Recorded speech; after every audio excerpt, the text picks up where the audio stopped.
This week, on days of our Pirates, after a series sweep against the Rays, a team that they probably should have beat at least twice, if not maybe all three times, the Pirates have reinstated Josh Van Meter after he finally has come back up, and right-handed pitcher Miguel Yajiri has been called up from AAA Indianapolis, but to make room, Cal Mitchell has been optioned to AAA Indy, and Anthony Banda has been designated from assignment. So goodbye to Anthony Banda. Thank you for the service that you've done for this team.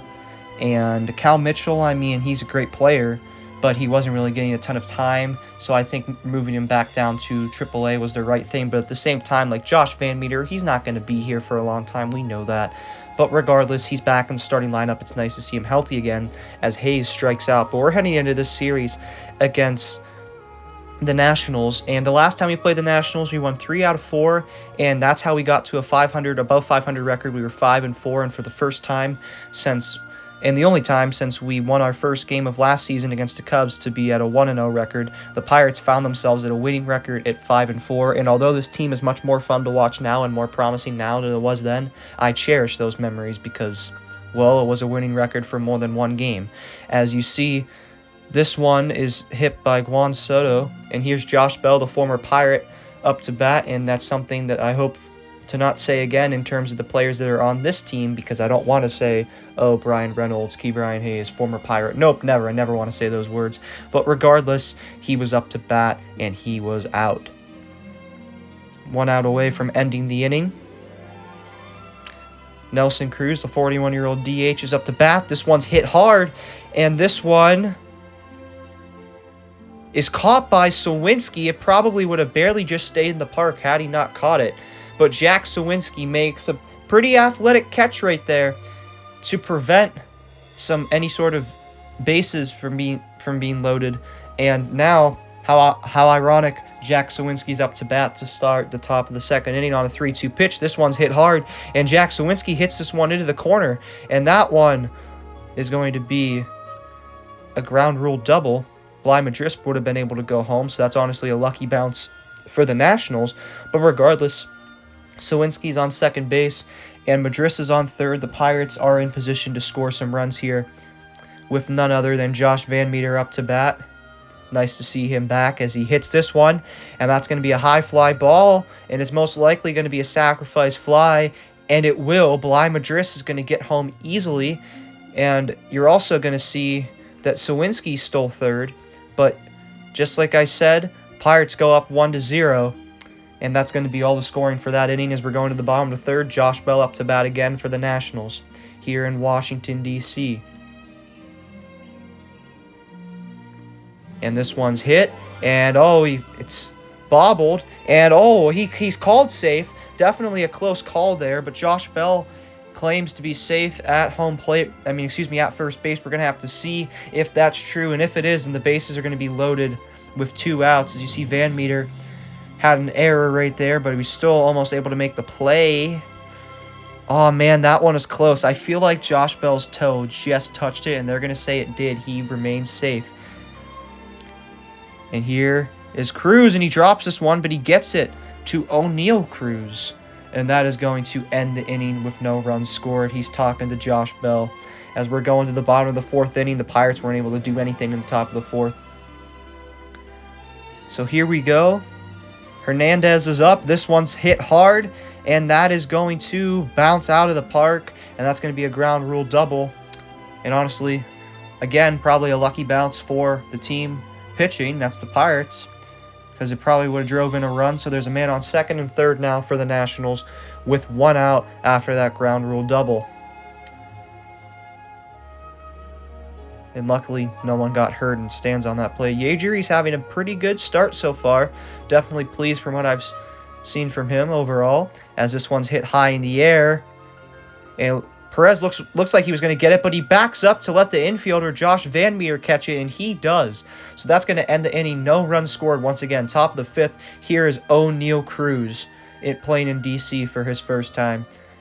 And this one is hit high, and oh my goodness, that wasn't even there was no doubt about it. I mean, that ball didn't even go necessarily high, but it was just hit so hard that it didn't even matter. O'Neal Cruz with the solo home run. Nationals fans are stunned. I mean, when you have a exit velocity of like 110 miles per hour on that ball, but you only had like a lift of that going up 19 miles per hour, that's very, very, very impressive, because you're going to see this ball, for a home run, it wasn't hit relatively high, but it was just hit so hard that it got out of there. Imagine, like, this guy's going to be hitting shots in the Allegheny River if he's able to get these balls higher, and I think he will. As, oh my goodness, Cruz on the ground. It appears as though he hit the ball off the bat, and then it just grazed his leg, and he's definitely in some pain. Keep in mind, he's a 41-year-old DH, and I am correct. He hit that one, and it hit his ankle, but he seems to be okay, hopefully. He's still going to stay on the bat on the plate as Cruz is out, and that is going to end the inning. We're going to go to the bottom of the sixth because the Pirates weren't able to do anything from the offensive side of the ball. And De Los Santos is in the game, and what do you know? You pulled a starting pitcher, and just like a lot of times, this one barely stays in the park, and all of a sudden they can start hitting the ball, and it looks like they're going to score some runs. And usually what happens is the first inning that we have our relievers in is good, but for like the past couple of games, the second inning that we have the same reliever in seems to kill us. We'll see if that rule stays constant today, as Hernandez is up, and this one's hit. And it's going to go to Van Meter for the out. But that's going to drive in a run for the Nationals. But it's still a 2-1 game in favor of the Pirates. 2 outs, nobody on right now. We're in the bottom of the sixth inning. As you see, Park was able to get it to Van Meter for the out, but not in time, and with not enough outs prior to that to prevent that run, as this one's going to get hit by Bell. Chris Stratton's in the game now in the bottom of the seventh. Here he is again. Nelson Cruz strikes out. So the Pirates maintain the lead with Chris Stratton, but we're going to have to see if my rule remains constant. The second inning that the same relieving pitcher pitches, things seem to go downhill. We'll see what happens. Hopefully that's not how it is today, as this one's hit, and it's going to stay in the park, and that's going to be a double. So the Nationals are threatening to tie it in the bottom of the eighth. Keep in mind that if they don't score any runs here, and the Pirates can prevent this from happening one more time, then this baseball game is over. In which case, David Bednar would probably come in the bottom of the ninth if needed, and well, assuming that he is needed. And here is Franco. This one's hit, and this one is gone. The Pirates once again are finding ways to try to blow baseball games, and that's one way to do it, Chris Stratton.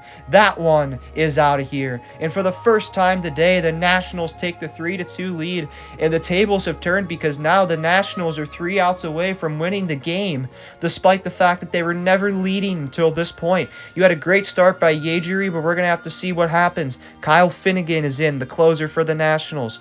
2-2 record. He's pitched 31 games. He's held the game 11 times. And here's Josh Van Meter. We're going to see what the Pirates can do. In order to keep this game going, they have to get at least 1 run to tie it. They already have 1 out. Van Meter's 0 for 2. It's going to stay in this park, and that is going to be a single, maybe even a double for Van Meter. And it is going to be a double for Josh Van Meter. Very nice, very nice.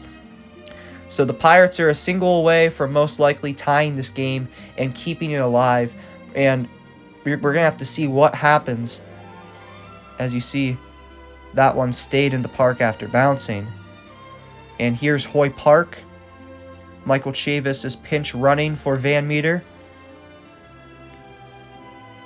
3-1 pitch, 2 outs. This one's hit high, and it looks like the Pittsburgh Pirates have blown. It's not like they blew a huge lead, but they have blown a lead, and this team, like, it's still very exciting to watch. It's still promising, and I'm still tuning in every day whenever they play.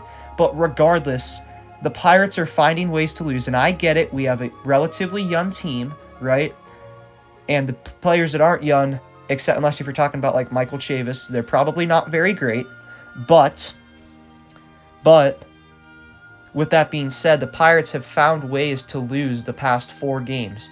They were in position to win all 4 of these games, past 4 games, and they fail to win any of them, right? When this team is a playoff contender, which I think they will be probably by 2024 is what I'm going to say. If I had to officially put on the book, 2024 is when they're up in the playoffs, right? Hopefully it's next year, but regardless, if and when they are a postseason contender, I do not want for them to hold themselves back, and I feel like it is in their DNA. And the rest of this year and next season, I feel like is going to be all about improving, developing, and making sure that we recode our DNA to get this losing out of it. Because don't get me wrong, there's 162 games in a baseball season, right? And things happen. But the Pirates seem to find ways to lose, and it's to the point where they're getting pretty creative with it. But regardless, the Pirates, right? I mean, it's really sad because this team is better than what their record shows. Their record shows that they're a bottom 5 team. I don't believe they are. I think they're a bottom 10 team, right? And that's still not great, but it's progress, right? Like, I think we're better than a team like the Orioles. We're better than a team like the Marlins, but our record doesn't show it, and that's very unfortunate. But regardless, the Pirates are going to play the Nationals again tonight, and hopefully they don't find another creative way to lose and can finally finish a game for once. And so are the days of our Pirates.